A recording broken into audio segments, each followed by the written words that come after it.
Like the man arrested in Oxford for calling a police horse gay. Or the teenager arrested for calling the Church of Scientology a cult. You got a Starmer yet? Have you got a voice? British people, want to make it absolutely clear. Criticism in politics is inevitable, especially for those at the center of power. When a comedian used a TV segment to make a joke about Keir Starmer, the Labour leader's reaction was not only telling but also highlighted a key aspect of public perception.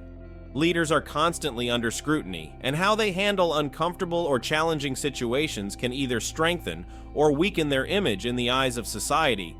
Instead of seizing the opportunity to show a relaxed and confident attitude, Starmer's reaction conveyed a sense of discomfort, almost irritation. This lack of humor in the face of criticism or satire suggests a potential disconnect with the audience. The public often values leaders who can take jokes gracefully and, rather than shutting down, demonstrate the ability to laugh at themselves. This situation raises questions about Starmer's ability to handle tense moments with flexibility. Throughout history, politicians who manage satire with a smile have gained points in likability and relatability. Can't believe that Sir Keir Starmer says he'll only work on Mondays. Well, that's not... Lord Starmer thinks that hard work is below him, does he? Only wants to work in the mornings, does he? He literally just said, what if Russia invaded on a Wednesday afternoon? What would King Starmer do then? Say, oh no, I'm terribly sorry, I'm in the middle of a yoga retreat. Call me again in a fortnight. What? Do you know who never took a day off? Winston Churchill and Margaret Thatcher. I can't believe that Emperor Starmer is basically pissing on the graves of our greatest ever Prime Ministers with this nonsense. Finished? Yes. All Keir Starmer said was that he likes to keep Friday evenings free for family time, if possible, and presumably also because his wife is Jewish. What's wrong with that? He has no idea how hard it is to be a minister. There are so many lunches and so much admin. How do I claim the lunches back? Do I have to declare all of... In this instance, his response likely reinforced the narrative of critics questioning his leadership and emotional connection with the public. Leaders are judged not only by their political skills or speeches, but by how they navigate unscripted situations. The spontaneity of an unplanned joke on live television is an opportunity to humanize oneself and reveal a more approachable side. It's endless. Right. I work 24 hours a day, 7 days a week, sometimes more. I never have a chance to see my family, either of my families. And there are also massive downsides. Do you agree with the importance of work-life balance? Oh, it's absolutely crucial. Everyone's got to look after their mental health. If you don't have enough downtime, well, you end up making bad decisions. But that doesn't apply to politicians. No, we've got to be available to make bad decisions at any time of day or night. But surely, in a way, if you don't like Keir Starmer, it's good that he's taking a few hours off each week. That's less time for him to do the things you dislike. No, because when he's not working, you know who'll take over? Angela Rayner. Is that really how it works, though? I mean, like, every time Rishi Sunak goes to sleep, Oliver Dowden takes over and does all the things he wants to do. No, of course not. So why would it be different with Angela Rayner? Because she's a socialist. And a northern working class woman? How dare you? I don't see identity, and as a white privileged man, I think you should apologise. What do you think you'll be doing this Friday? The polls suggest you'll be out of a job. Conversely, a defensive or annoyed response can create an impression of vulnerability and fragility, something that can be costly in politics. Moreover, the media environment and culture of political satire in the UK make public figures' reactions to this kind of humor even more significant. If a leader appears incapable of accepting humorous criticism, it opens the door for opponents and the press to amplify their reactions, turning them into a weapon against them. This response reveals a deeper issue in Starmer's leadership. The ability to handle minor criticisms with a relaxed attitude and witty response is not just a matter of likability, but an indicator of strength and confidence. Instead of accepting criticism as part of the game, showing irritation can project insecurity and portray a leader who is constantly on the defensive.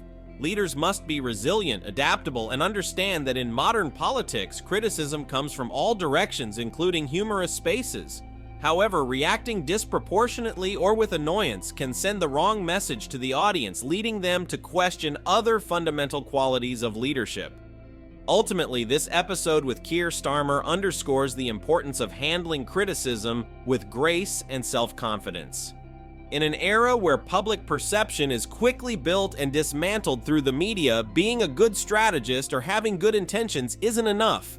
a leader's ability to connect with people, even in awkward moments, is crucial to maintaining stability and gaining public trust. This episode could serve as a lesson not only for Starmer but for all aspiring leaders in the political sphere. Criticism is an inevitable test, and instead of fearing it, leaders should learn to use it as a tool to connect more with people, demonstrating that they are not only committed to their policies but also to their own growth and ability to learn. What will you be doing on Friday? Me? Yes, you. I mean, you're not a real newsreader, are you? You're just there to make me look bad. This has gone a bit meta. No, I've asked Nick Clegg, there are no jobs there. No, that's not what I meant. You'll be lost without us, won't you? What will you be doing on Friday? I don't know, maybe spend some more time with my family? You see, they're all at it. Next up, as the far right is on the march in France and Germany and many other places all around the world, we ask, where are you going on holiday this year? And does it have a... Beyond public perception, another relevant aspect of a leader's reaction to satire is internal perception, how their own allies and detractors within the party view them.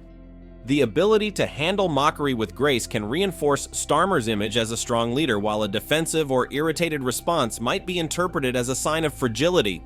In politics, internal image is as important as external, as leaders rely on the support and confidence of their own members. This incident also reflects the dynamics of leadership in modern politics. Leaders who show resistance to criticism often face a public narrative leaning towards rigidity, which is not well received by an audience that expects flexible leaders who can adapt to different circumstances. Starmer needs to reconsider how these minor situations impact his long-term image, especially when politics is more focused than ever on perception and narrative. It's important to remember that the media acts as a mirror of society, and the way leaders are portrayed can significantly influence public opinion.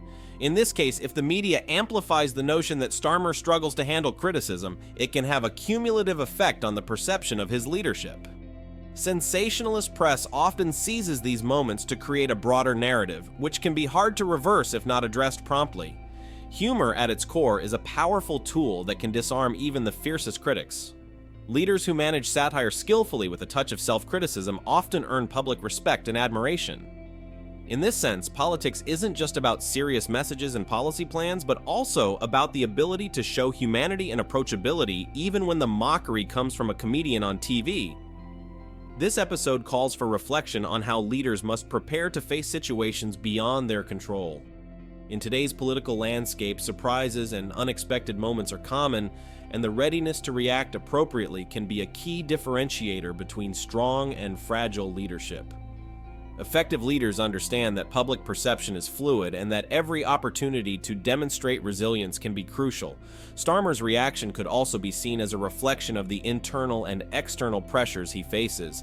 As the leader of a party that has experienced divisions and significant changes, handling uncomfortable situations in a calm and assured manner is essential to projecting unity and stability within the Labour Party. Otherwise, such reactions can fuel internal criticism and raise doubts about his leadership capacity. Personally, I suspect highly unlikely to be arrested for whatever laws exist to contain free expression because of the undoubtedly privileged position that is afforded to those of a high public profile. So my concerns are less for myself and more for those more vulnerable because of their lower profile. Like the man arrested in Oxford for calling a police horse gay. Or the teenager arrested for calling the Church of Scientology a cult.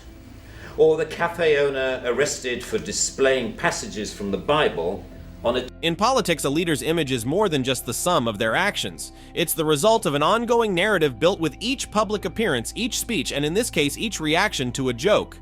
Starmer's challenge lies in reconnecting with the public through a more assured and less reactive stance, demonstrating that he has the maturity and confidence to lead in a complex political environment.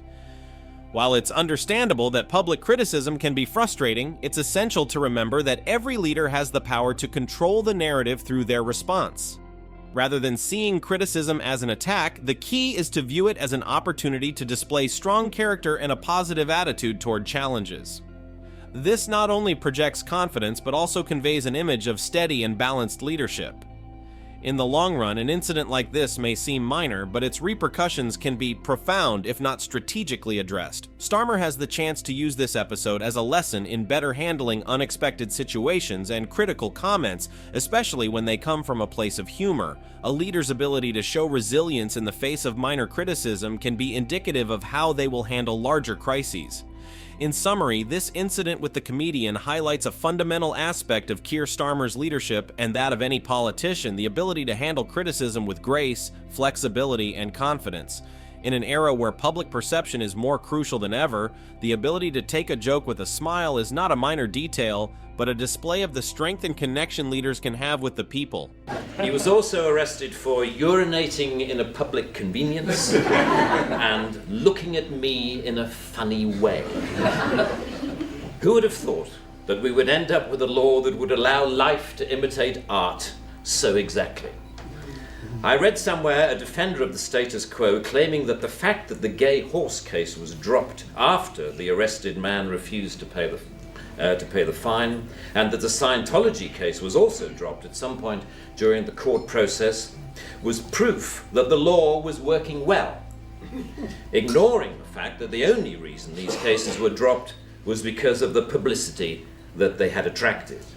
The police sensed that ridicule was just around the corner and withdrew their actions.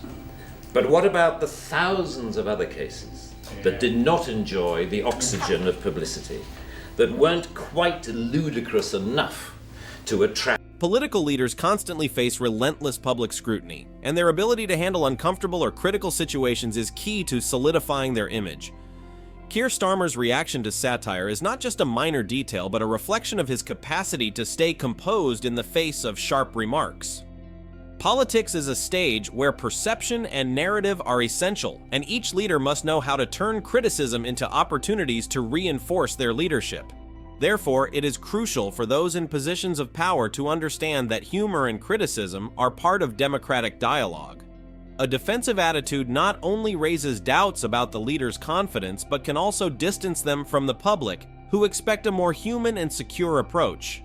The ability to stay calm, accept comments with maturity, and project a composed image is essential to gaining the trust of an audience that values both strength and empathy in their leaders.